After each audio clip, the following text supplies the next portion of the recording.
নমস্কার, আশিস কুমার দাস বলছি। আপনারা মনস্তাত্ত্বিক, লাইফ স্কিল কাউন্সেলিং এবং প্যারেন্টাল কোচিং প্রোগ্রাম এসব সম্পর্কে অনেক কথা শুনেছেন। আমাদের কাছে যে সমস্ত পড়াশোনার সমস্যা নিয়ে শিশুদের বা ছাত্রদের নিয়ে আসা হয়, আমরা বেশিরভাগ ক্ষেত্রেই দেখতে পাই সেইখানে প্রবলেম ঠিক যত না শিশুটির, তার থেকেও হয়তো গভীরতর দৃষ্টিভঙ্গি থেকে দেখলে বোঝা যায় যে প্রবলেমটা কি করে ওই শিশুটিকে ডেলিভারি করতে হবে। Education delivery system, learning system এবং শিশু কিভাবে কোন স্টাইলে শিখবে সে সম্পর্কে ওয়াকিবল হওয়াটা অভিভাবকদের জন্য অত্যন্ত জরুরি। একথা অনস্বীকার্য যে এখনকার জীবনে প্রত্যেক পিতামাতাই আগেকার দিনের তুলনায় অনেক অনেক বেশি ব্যস্ত জীবনযাপন করেন। তার থেকেও বড় কথা, এখন মানুষের সাধ্য এবং সাধন দুটোই বেড়ে দেওয়ার জন্য আগের থেকে তারা অনেক বেশি এফোর্ডও করতে পারেন। কিন্তু শুধু এফোর্ডেবিলিটির দৃষ্টিভঙ্গি থেকে কয়েকজন টিচার বা টিউটরের সন্নিবেশ ঘটালেই বাচ্চার লার্নিং ইমপ্রুভমেন্ট নাও হতে পারে। তার থেকেও গুরুত্বপূর্ণ বিষয় বাচ্চা কি পদ্ধতিতে শেখে সেই সম্পর্কে আমাদের ওয়াকিবল হওয়া। পৃথিবীর সমস্ত প্রান্তে, দিগন্ত বিস্তৃত এই পৃথিবীর অজানা অচেনা যত দেশ এবং জানা পাইচানা বিখ্যাত দেশ, প্রত্যেক দেশেই ধনী দরিদ্র, শিক্ষিত অশিক্ষিত, এমনকি যেখানে শিক্ষার কোনো কদরও নেই বা শিক্ষা পৌঁছায়নি এখনো পর্যন্ত, সেখানেও শেখার পদ্ধতি মূলত তিনটে, 3 সিস্টেমস। এই তিনখানা লার্নিং স্টাইলকে খুব ভালো করে বুঝতে হবে। তার মধ্যে কিছু কিছু বাচ্চা, কিছু কিছু স্টুডেন্ট, যেমন আমি এবং আপনি, তারা শিখি একটা বিশেষ পদ্ধতিতে, সেটা হয়তো বলতে পারে লুকার। তারা লুকিং এর সাহায্য, অর্থাৎ দেখার সাহায্যে শেখে। তারা দেখে দেখেই পড়া মুখস্থ করে, তারা দেখে দেখেই শিক্ষা গ্রহণ করে। আর এক শ্রেণীর লার্নার আছে, তারা মূলতভাবে লিসনার, অর্থাৎ তারা শুনে শুনে পড়া মুখস্থ করে। অর্থাৎ তাদের সামনে যদি কোনো ভোকাবুলারি, কোনো অডিও ভিজুয়াল প্রচুর পরিমাণে উচ্চারণ করা যায় এবং সেই কথাটাকে বলা যায়, সে কথাটাকে তার সামনে অডিও আকারে প্রেজেন্ট করা যায়, তাহলে সে অনেক বেশি শিখতে পারে। শুধু ভিডিও দিয়ে নয়, অডিও সাহায্যে সে শেখে। এবং আর এক শ্রেণীর লার্নার হচ্ছে কাইনেস্থেটিক লার্নার।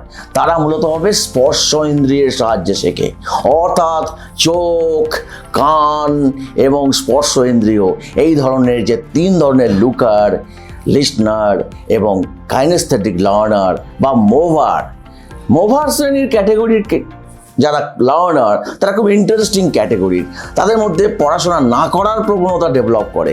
তারা মূলত হবে খেলাধুলা, মিস্ত্রিগিরি, কিছুটা পরিমাণে এটাকে ভেঙে ওটাকে জোড়া এবং ক্রিয়েটিভ কিছু করার চেষ্টা করা। সেটা অনেক সময় এডুকেশনের সঙ্গে সম্পর্কিত নাও হতে পারে। সেরকম বিষয় নিয়ে তারা চর্চা পছন্দ করে। কিন্তু একজন অভিভাবকের এটা জানতে হবে, আর আমাদের কাজ ঠিক সেই জায়গাটাতেই, যে জায়গাটাতে আমরা একজন অভিভাবককে we educate the parents so that they can deal, they can understand the exact learning style of the candidate, of their students, of their children, and accordingly they can involve the facilities through which they can learn easily. তারা সেই ধরনের পদ্ধতিগুলোর প্রয়োগ করতে পারে যে পদ্ধতিগুলোর মধ্য দিয়ে তাকে আমরা সহজভাবে পড়ানোর উপকরণ তার সামনে উপস্থাপন করতে পারি এবং তার দ্বারা সে সহজে শিখতে পারে। একটা কথা সবসময় মাথায় রাখতে হবে, কোনো বিষয়টাই কেউ যদি বলে ফিজিক্স কোনো কঠিন বিষয়, কেউ যদি বলে ইতিহাস খুব কঠিন বিষয়, কেউ যদি বলে ইংলিশ একটা কঠিন বিষয়, কেউ যদি বলে ম্যাথামেটিক্স একটা কঠিন বিষয়, ব্যাপারটা ঠিক এরকম নয়। কে কিভাবে ওই পড়ার পদ্ধতিটাকে গ্রহণ করছে, কে কোন পদ্ধতিতে শিখছে। যেমন ধরুন যারা ম্যাথামেটিক্স পছন্দ করে, যারা বিজ্ঞানের ছাত্র হয়, তারা জেনারেলি একটু লুকার ক্যাটাগরি স্টুডেন্ট হতে দেখা যায়। আবার কোনো কোনো ক্ষেত্রে দেখা যায় খুব ভালো বক্তা হতে পারে যারা লিসনার ক্যাটাগরি স্টুডেন্ট হয়। এবং অনেক সময় এই সমস্ত ক্যাটাগরির সংমিশ্রণে আবার এক অদ্ভুত ফোর্থ একটা ক্যাটাগরির জন্ম নিতে পারে। সেই যে ফোর্থ ক্যাটাগরি, তারাই সব থেকে ডিফিকাল্ট। সেই জায়গাতে পরিষ্কারভাবে বুঝতে হবে এবং একটা কথা মাথায় রাখতে হবে, সব সময় এটা একদম একটা বাস্তব ঘটনা যে সব সময় যখনই আমরা কোনো জিনিসকে সহজে পারি তখনই আমরা হ্যাপি থাকি, যখনই আমরা ব্যর্থ হই তখনই আমাদের মধ্যে ওই বিষয়টা নিয়ে একটা আতঙ্ক ভাব তৈরি হয় এবং সেটাকে আমরা অ্যাভয়েডেন্স করার চেষ্টা করি। আমরা যেটাকে পছন্দ করি আমরা সেটাকেই গ্রহণ করতে আগ্রহ দেখাই, আর আমরা যেটাকে পছন্দ করি না, এই পছন্দ আর অপছন্দের যে বিষয়টা, এই জায়গাটাই কিন্তু দাঁড়িয়ে থাকে একটা স্টুডেন্টের পরবর্তীকালের পদক্ষেপগুলো। কিরকম? ধরুন প্রথমেই একটা সহজ বিষয়কে কেউ যদি খুব জটিল করে কারো কাছে উপস্থিত করার চেষ্টা করে, বা এমন একজন টিচারের উপস্থিতি ঘটলো বা এমন একজন বক্তার উপস্থিতি ঘটলো যে একটা সহজ বিষয়কে খুব জটিল করে উপস্থাপন করে দিলেন এবং ছাত্র সেই বিষয়টাতে একটা আতঙ্কের পরিবেশের মধ্যে উপস্থিত হলো। দেখা যাবে সেই সহজ জিনিসটাও তার কাছে পরবর্তীকালে কঠিন বলে মনে হবে, যা কিনা সমগ্র পাড়ায়, সমগ্র স্কুলে, সমগ্র জেলায়, সমগ্র রাজ্যে, সমগ্র দেশে একটা সহজ পদ্ধতি হিসাবেই সবাই গ্রহণ করছে। সো আমার প্রিয় শ্রোতারা, সবার প্রথম বুঝতে হবে এই বোঝার যে কাজটা, তার জন্য কতগুলো খুঁটিনাটি তথ্যের প্রয়োজন।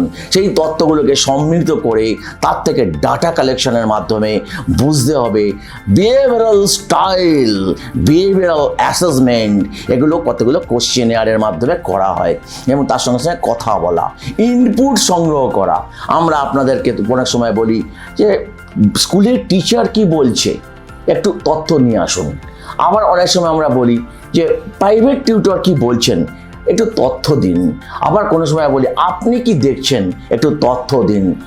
টায়ার্ড বাবা সারাদিন পর কাজ থেকে এসে কি রিয়াকশন দেখাচ্ছেন তার আচরণের দ্বারা, ওই ছেলেটির বা ওই মেয়েটির বা আপনার সন্তানের আচরণের দ্বারা, সেই জায়গাটাও ফিডব্যাক দিন।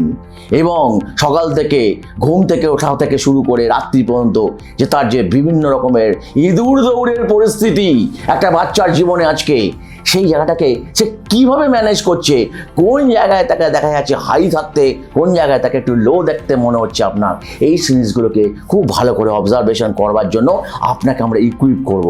ভাবার কোনো কারণ নেই যে আপনাকে বিরাট একটা শিট তৈরি করতে হবে, অ্যাসাইনমেন্ট জমা দিতে হবে, তার উপরে আপনি কোনো ডিগ্রি পাবেন না, কিচ্ছু প্রয়োজন নেই। এত জটিলতার কোনো জায়গা নেই।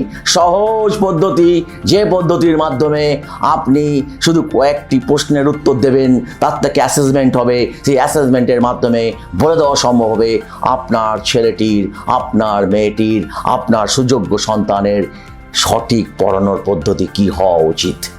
আসুন সহজভাবে বুঝি, আসুন সহজটাকে গ্রহণ করি, আসুন সহজভাবে জীবনযাপন করি, আসুন সহজভাবে সাফল্য অর্জন করি। একটু অদ্ভুত লাগলো কথাটা। সাফল্য কোনো সহজ রাস্তা নয়, ছোটবেলা থেকেই এটা মুখস্থ করানো হয়। কিন্তু যারাই সাকসেসফুল হয় তারাই মেথডিক্যালি সাকসেসফুল হয়। শুধুমাত্র পরিশ্রম করলেই সবসময় সাফল্য পাওয়া যায় না। পরিশ্রম সাফল্যের একটি আবশ্যিক শর্ত মাত্র, কিন্তু একমাত্র শর্ত নয়। সকলের ভালো হোক, প্রতিটি মানুষের ভালো হোক, আপনার সন্তান আরো উন্নত পর্যায়ে প্রবেশ করুক। শুভেচ্ছা রইল, ভালো থাকুন।